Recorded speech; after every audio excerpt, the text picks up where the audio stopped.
'Tis the season of love.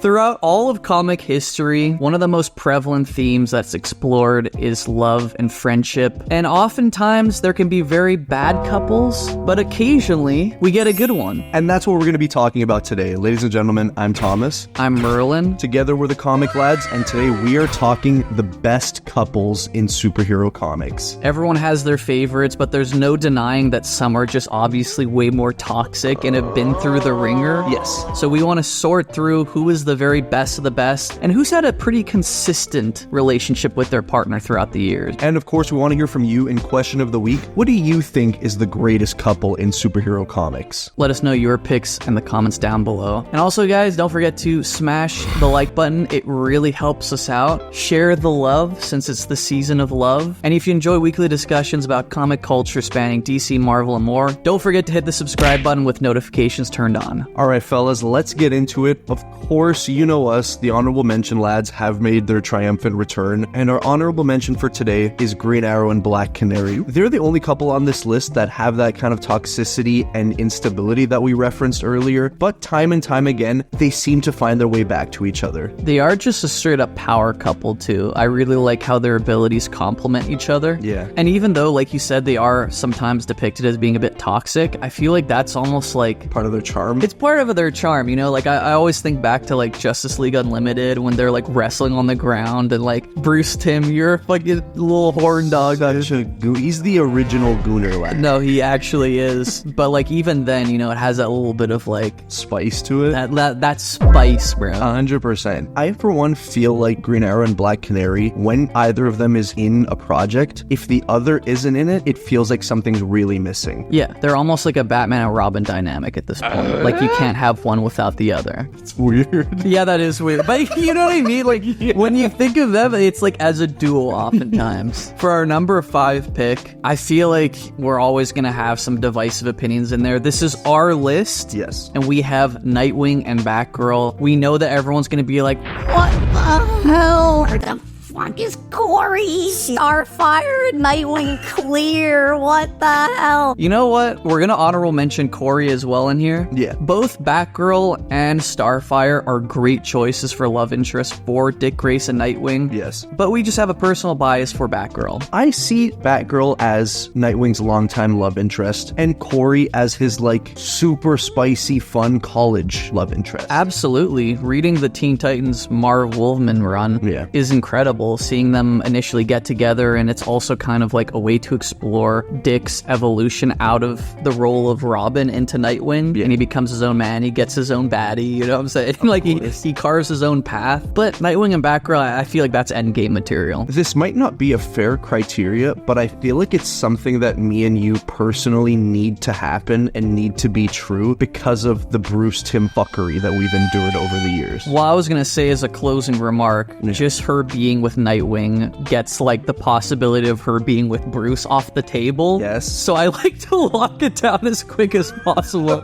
But also, like, dude, Tom Taylor's run. Yeah, as much as people like to hate on it for, like, being fanfic, we deserved fanfic after, like, 15 years of Dan DiDio shitting on Nightwing and making him Grayson and then, like, Rick Grayson. We're allowed to enjoy good romance without, like, tumultuous, like, cuckery and other shit that we get in other superhero couples. They're just strong, they love each other, they support each other, and they lift each other up. Yeah, they just have amazing chemistry. Yeah. For our number 4 pick, we're moving over to the Marvel Universe, and we're taking a look at Gambit and Rogue. I think that Gambit and Rogue just look awesome together.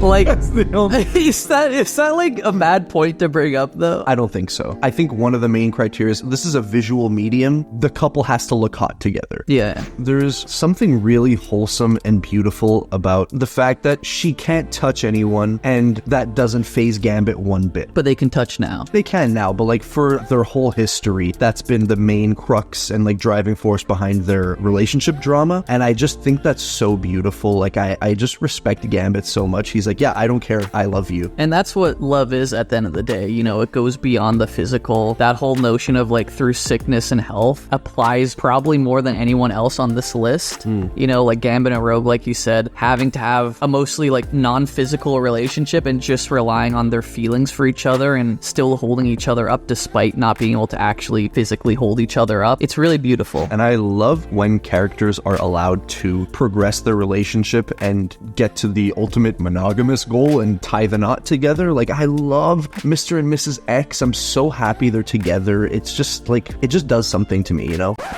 It does something for me, you know? Yeah, I think like any time that writers can solidify a couple through marriage, it's a dub because it's such a rare thing throughout comic books. Yeah, and like everything in comic books is so cyclical and repetitive. When we're allowed to reach a milestone like that, I think it solidifies the couple as one of the all-time greats. And I also think like these two damaged characters coming together and becoming better people and heroes through their love, it's just the ultimate evolution. Absolutely. X-Men Evolution. X-Men Evolution. Yeah. Next up at number 3, guys, we have Sue and Reed Richards. Sue and Reed over the years have built one of the strongest bonds in not just the Marvel Universe, but superhero comics as a whole. They're Marvel's first love. Let that sink in. Yeah, and I think they also have a very unique dynamic that's kind of their strength and a weakness, but makes for some very interesting writing where Sue Storm is a lot more emotionally in tune, and Reed is kind of an idiot.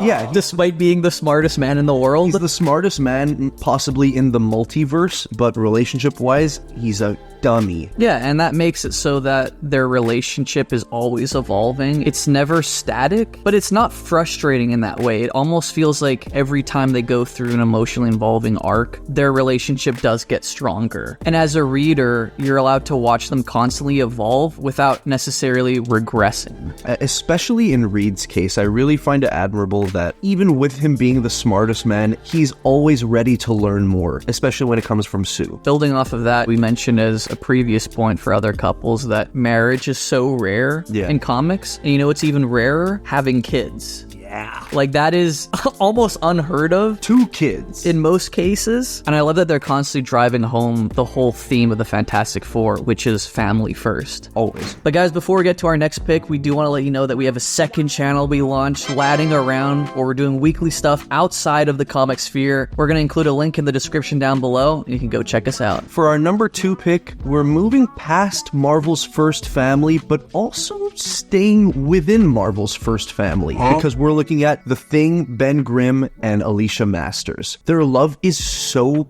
pure and beautiful. Yeah, and there's always gonna be throughout history tales of like Beauty and the Beast, and I love how that's explored because the whole point of love is to not judge a book by its cover, but in this case the judging isn't even part of the equation. It's just strictly built on love and mutual understanding for one another. At its core, you love someone for who they are, not what they look like. And throughout The Thing's entire history, he's had issues with self-love and self-esteem, and from the beginning of their relationship, Alicia has always been his rock. With so many of these couples, comic books are serialized and things have to change and evolve and be new and fresh. But with The Thing and Alicia, they feel like the most stable couple in Marvel Comics.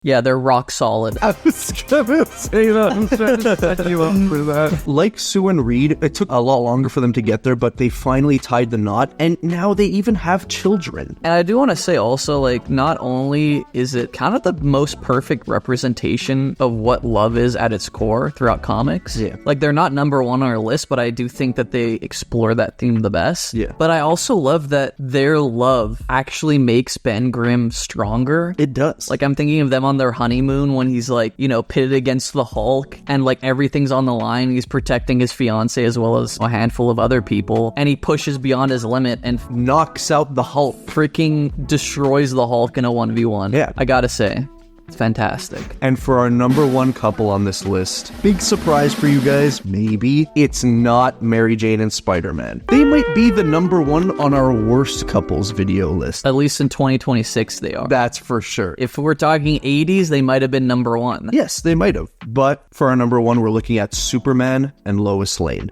It literally could not be anyone else. It's always so baffling to me in the best way possible that a superhero as big as Superman, arguably the most famous superhero of all time, is the one character that's allowed to progress and evolve throughout time, because so many people and so many editorials won't let their characters evolve because they don't want to change the status quo. And Superman is actually allowed to be married to Lois, to have kids, and to be more often than not in a stable, loving relationship. Absolutely. It's almost as though Superman is so powerful that he transcends those shackles that are on every other major character romantically in the comics. Yeah, and I'm so exhausted of reading a will they, won't they situation. Yeah, me too. I'm so sick of it. That Superman and Lois is just our comfort couple at this point. It is, absolutely. I can't believe they're still together. It's actually kind of baffling, and I hope we're not jinxing this somehow and like next year they're gonna break them up. But you know, like, we've gotten past so many maybe they'll break ups. Like with Bendis, bro, he was teasing like maybe they'll get a divorce. Maybe like Lois doesn't want to be with him because he's like keeping her cooped up and like she has to spread her wings. And like, that's nothing. They make each other the most